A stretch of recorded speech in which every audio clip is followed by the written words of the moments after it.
Hey everybody, this is the altar area, and just to give you a little background of the space that we're dealing with and our services, we on Sunday mornings usually run 2 services at 9 and 11, so we have a 1-hour turnaround or less, depending on how long the message goes, right, and the music.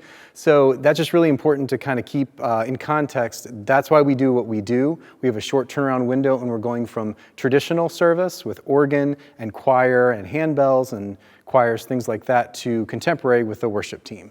So here's our space.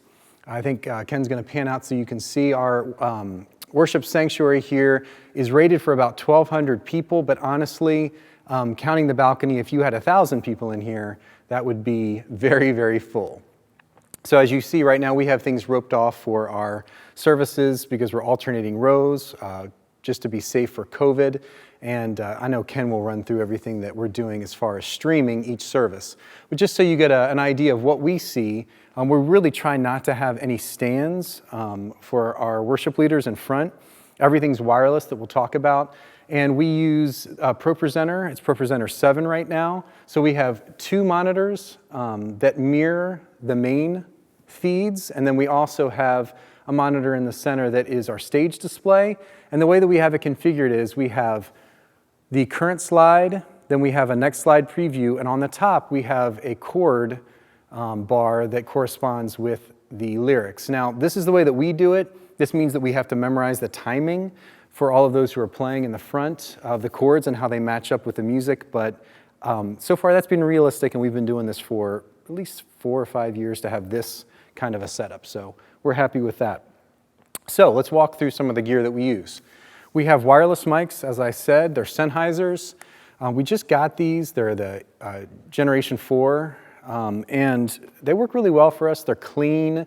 We can get close without having too much of a proximity effect and not get a lot of bleed from the other instruments and the drums and the piano and things like that that are acoustic.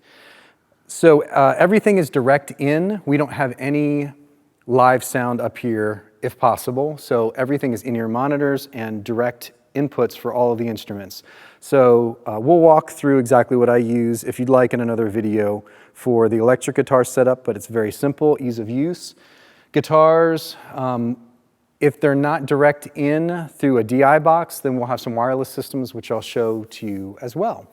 And then we have several keyboards that we use, nothing super fancy.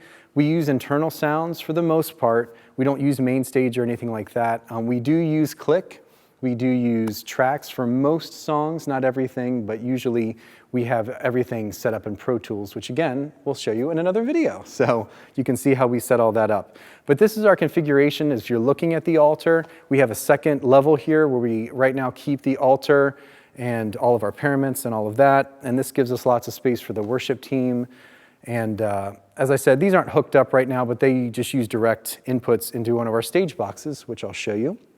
And now we'll walk over here, and whenever we have the choir or handbells, or especially the children's choir, who are out in front of the choir loft, we've chosen to use some stereo condenser pairs. Now these are Octavas that we like a lot. They're a little bit pricey, but they're really clear. We feel like we can get a lot of gain out of them without getting too much feedback, and particularly for the kids, they seem to work really well. So we have several crossover setups like this that we use in worship a lot. Okay, now you have to watch feedback with that for sure. This is our grand piano that we use for both services. It's a Mason and Hamlin that we love, and we use the Earthworks piano mic system for this. Again, it's a little bit pricey, but it really, really has a great sound. It has 2 mics that are built in, so it's a stereo pair, and you can mix them however you want because they're separate, obviously. Now, one huge thing with this is, and I only opened this up so that we could show you where they were. We always keep this closed, or else we'll get a lot of noise that will come through. That's the one drawback that we found, and sometimes we'll even close the lid completely so that we don't get any bleed from the house or from the drums or anything else. So that's our setup. And then if the pianist is going to sing as well, we have just a wired Sennheiser that we use for that, since it doesn't have to move. Okay, for in-ears, we use the Shure systems. We have some 900 systems. We also have some 300s. And we really like these. We just got a few more. They're pretty consistent and they're clear. And right now, though, we are running everything in mono because our board doesn't have all dedicated stereo outs, which is kind of one downside right now, but we still get a pretty good signal. And then, as I said, we use several wireless guitar, especially for the acoustics, wireless guitar packs that are pretty consistent for us. Now, for our altar area, we have several stage boxes all around. We hide them because they can get messy, but we have several snakes that we take out. But we have a large board and a digital matrix system that we use back and forth to go up to the board and back. But everything here then is just direct boxes for all the keys, for the bass guitar, sometimes for the other electric guitars, depending on who is playing that day. Okay, and then we walk back here, and this is our choir loft area. They have their own dedicated monitors that are in the back of the wall, which is really nice. And then we have these Sennheiser, I think they're MZH 300, 3042s. They're great condensers that we use. They really have a nice wide pattern. They're clear. They also have to capture our organ because the organ doesn't have a dedicated direct out to the board, which is something we're still working on. So it actually has speakers that are flown up in the wall that we have to capture and get that balance right. So that's tricky. We really have to be careful if you're using a setup like this that the mics are only on when the choir is singing because you will get a bad echo. You can maybe even hear it from our mics in here. It's a very live space, and as Ken showed you, we don't have the backs of our pews padded, so you really get a lot of echo if you're not careful. That's something we really have to watch. Okay, and then we'll walk over here. We have another stage box that's here and another one that's over stage right over there, but they're the same as the other ones, so we won't get into that detail. And then we go back to the drum enclosure. So some background with this. This wasn't here 8 years ago when I first came, but like some other church calls that I've been in, I think it's really important if you're gonna have live drums to have them enclosed.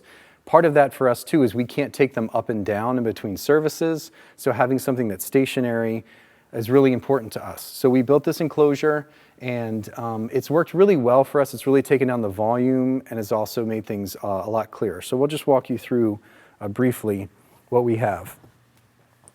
We have gone through electronic drums, and even one stop I had electronic drums with live cymbals, but this seems to be the best setup for us. So we have a dedicated headphone amp here for them. It's not in-ear, well, they can use their in-ears, but they have a dedicated amp there if they want to control things. We have the Snare Mics twice. There's an SM57 on the top. And then we mic everything. So, you know, all the toms. We only have a floor and one rack tom right now. We mic the hat as well underneath. Then we have two stereo condensers up above that are Shores that we use. They're micro condensers just to get a little bit of that sound as well. And we mic the port of the kick drum on the outside. And sometimes we'll also mic right on the head near the beater, but that depends on how many inputs we're going to use and a little more of the call of the drummer as well. So that's the setup here, and I think that's a good overview of what we do in worship here. Again, we have a quick turnaround, so it's really important for us to have things ready to go, so at 10 or 10:15 when the service is done, we can warm up, sound check, and then start promptly at 11. So we hope this is helpful. If you have any questions, feel free to send those our direction and we can try to answer them for you. And we really hope this is helpful. God bless.